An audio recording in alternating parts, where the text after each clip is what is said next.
Well, we can begin 40 years ago.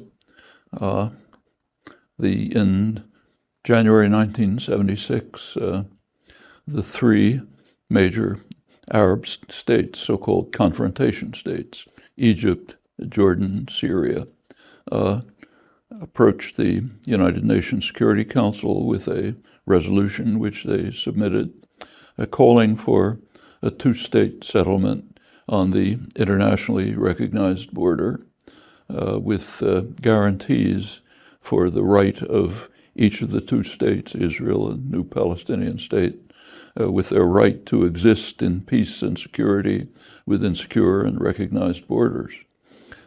Israel refused to attend the session. It gratuitously bombed Lebanon for no known reason other maybe than to show its contempt for the Security Council, killing maybe 50 people. The United States vetoed the resolution. Same thing happened in 1980. U.S. vetoed a similar resolution. Since the U.S. was not going to allow anything to pass the Security Council, debate shifted to the General Assembly, where there are regular resolutions almost every year, with varying slightly, but with fundamentally a similar content. The votes are something like 151 to 2, United States, Israel, sometimes the Marshall Islands or someone. This rarely even gets reported. The most recent U.S. veto actually did get reported because it was so strange. This is Obama, February 2011, vetoed a resolution at the Security Council calling for the implementation of official U.S. policy. Official U.S. policy is that there should be no expansion of the settlements, the illegal settlements. It's kind of a marginal issue. The real issue is the settlements, not their further expansion. Security Council called for a ban on expansion of the settlements, and also repeated what is not dubious, that the settlements are illegal. That's been determined by every relevant international body. The U.S. vetoed it, so that was strange enough so that it did get a little notice. But the reason why it's not implemented is straightforward. Israel is opposed. The United States supports it. Let's take the January 76 veto, which is quite important. It's doubly vetoed in the sense that the resolution is vetoed, and it's vetoed from history. So try to find it in media reporting, even in scholarship. Occasionally you'll find some oblique reference in a detailed scholarly work, and that's systematic. So, for example, in the early days of the United Nations, the United States was so overwhelmingly dominant in the world that the United Nations simply supported anything the U.S. wanted to do. And the United Nations was very popular among U.S. elites. It supported U.S. policy. The U.S. used it as a kind of a weapon against Russia, so the Russians kept vetoing things. You look back, there are scholarly discussions back in the early 50s as to why the Russians are so negative. Why do they keep saying no all the time? One proposal from distinguished anthropologist was that they raise their children in swaddling clothes, so they become very negative since childhood. By the mid-60s, the United Nations had become much more diverse. Other countries had reconstructed from wartime damage, decolonization proceeded, and it was no longer reliably under the U.S. lash. At that point, the United States started vetoing resolutions. First one was in 1970, when the U.S. joined with Britain to support the apartheid state of southern Rhodesia. And then for years, the U.S. became way in the lead in vetoing Security Council resolutions. Is that known? When people talk about vetoing Security Council resolutions, it means the Russians. Absolutely. It's known as being the biggest thug on the block. You do what you like, and if others don't like it, too bad. In fact, the United States has many records. It's the only state that has vetoed a Security Council resolution calling on all states to observe international law. not mentioning anyone, but it was understood that it was referring to the United States. The U.S. had just recently, before that, rejected a decision of the World Court calling on the United States to terminate what the court called its unlawful use of force, meaning international terrorism against Nicaragua. The U.S., of course, rejected the judgment. The press dismissed the World Court as irrelevant. The New York Times called it a hostile forum, so therefore we can dismiss what it concludes. Security Council did vote on a resolution calling on states to observe international law. U.S. rejected it. How many of your colleagues know that? Since 1967, almost immediately after the 1967 war, Israel initiated a program, a systematic program, which is still underway, aimed at creating a kind of a greater Israel. The first settlements were almost immediate.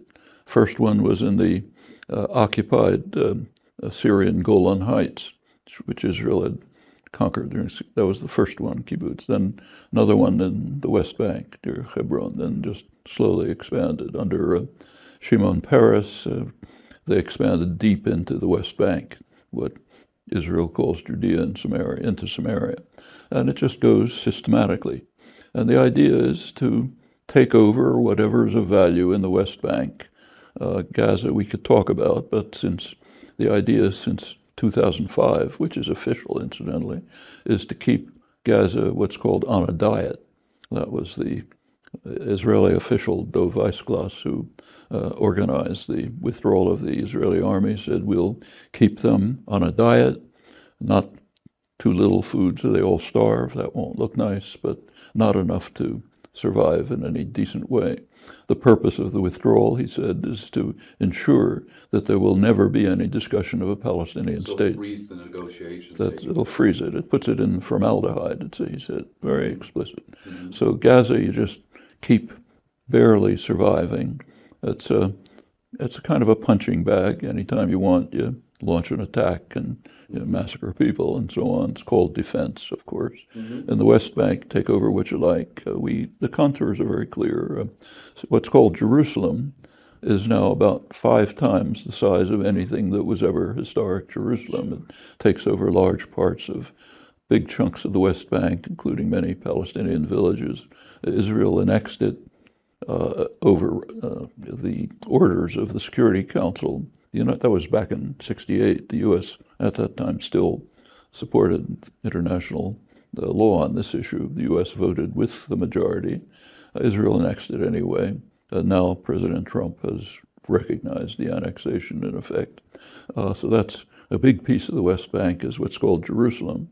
Then there's a salient extending to the east from Jerusalem to the town of Ma'ale Adumim, which was mostly built under Clinton. And it's designed essentially to bisect the West Bank, the livable part of the West Bank. To the north, there are other salients, one going to the town of Ariel, one going to Adumim.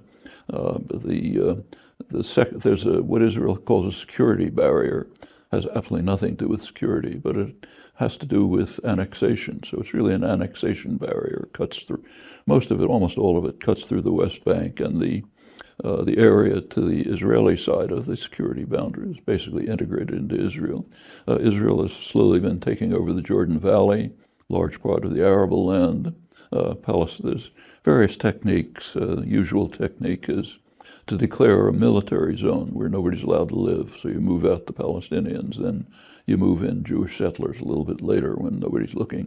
Palestinians are left in, meanwhile, I should say there's a huge infrastructure project developed, which means an Israeli or you or me, a visitor, can travel through the West Bank on superhighways and not know that there's a Palestinian. Or maybe we'll see a picturesque biblical scene of a shepherd with a goat somewhere up on a hill. But for the Palestinians, it means living in fairly isolated enclaves, often separated from their lands, constant severe harassment.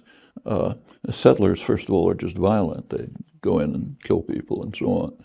Recently, Israeli soldiers repeatedly they murder some Palestinian on some pretext, break into houses at midnight to take somebody out for interrogation, often a teenage kid. Constant or checkpoints all over the place. You never know where they're going to be. So you live under constant harassment. There is, as in neocolonial societies generally, there is a place for elites.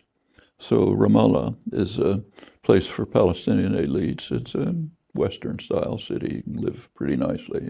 I filmed there. Yeah, you've seen there. And that's the standard. I mean, you go to a poorest Central African country and find the same thing. But so that's the structure in the West Bank. The Golan Heights, Israel's just taken, again, over Security Council orders, which ordered them not to annex it, but they did anyway. And that's kind of forgotten. Gaza, as I say, is just keep it alive and keep it as a punching bag. So what's life for a Palestinian? In Gaza, literally, it's going to be uninhabitable in a few years. The World Bank and other international organizations have warned that within a few years, maybe as early as 2020, the Strip will just be uninhabitable. The West Bank, the goal is basically to have the Palestinians leave. Some may remain. Israel will take what it wants. Ultimately, it'll all be integrated. It is being integrated into Israel as a kind of a greater Israel. And the U.S. supports it, so it goes on. By 2005, Israeli hawks like Ariel Sharon realized that it makes no sense to keep a few thousand Jewish settlers in Gaza with a large part of the Israeli army protecting them, settlers using the resources of the region, agricultural, water, depleting the aquifer. It simply made no sense. It would make a lot more sense to move them from their subsidized illegal homes in Gaza to subsidized illegal homes in the West Bank. So an event was staged, a kind of a staged national trauma, to make it look as if this is some amazing withdrawal, never again, scenes of little children clinging to their homes and so on. It was all faked. In fact, it was all a repetition of what the press in Israel called National Trauma 82, when Israel staged the same trauma when they had to remove settlers from the Egyptian Sinai after the agreement with Egypt about the Sinai. And if they had wanted to withdraw simply, it was perfectly straightforward. All they had to do was inform the settlers that on such and such a day, August 1st, the IDF, the Israeli army, will be withdrawn, send lorries. The settlers would climb into the lorries. They'd be taken to their subsidized illegal homes in the West Bank and quiet. But that way, you can't make a scene. You can't say we withdrew, never again. We've got to hang on to every inch in the West Bank and so on. Israeli commentators ridiculed that it was so transparent, but it's sold in the West. It's a picture. Now, Israel never left. The occupation remains complete. Everyone, even the United States, recognizes that Gaza is occupied territory. Nobody withdrew. It's under total control. The Israeli army blocks any entry in and out. The Navy keeps fishing boats a couple of kilometers offshore, not because they're any threat, but that way they can assure that fishermen fish in highly polluted waters, polluted because Israel destroyed the sewage systems. And as Weissglass pointed out, the idea is just it's formaldehyde. We put an end to discussion of any Palestinian national rights, and we keep the population on a diet. That's for Israeli consumption. For the West, it's Mark Regev's propaganda. Incidentally, it's kind of an interesting fact about the modern Hebrew language, that there are two words for propaganda. Back 60 years ago, there used to be one word that meant propaganda, like every other country. Now there's two words. Propaganda, same word, ta'amula, is the propaganda of other people. But Israeli propaganda is called hasbara, which means explanation. The idea being everything we do is so obviously correct that all we have to do is explain it to the goyim, and then they'll understand. It's like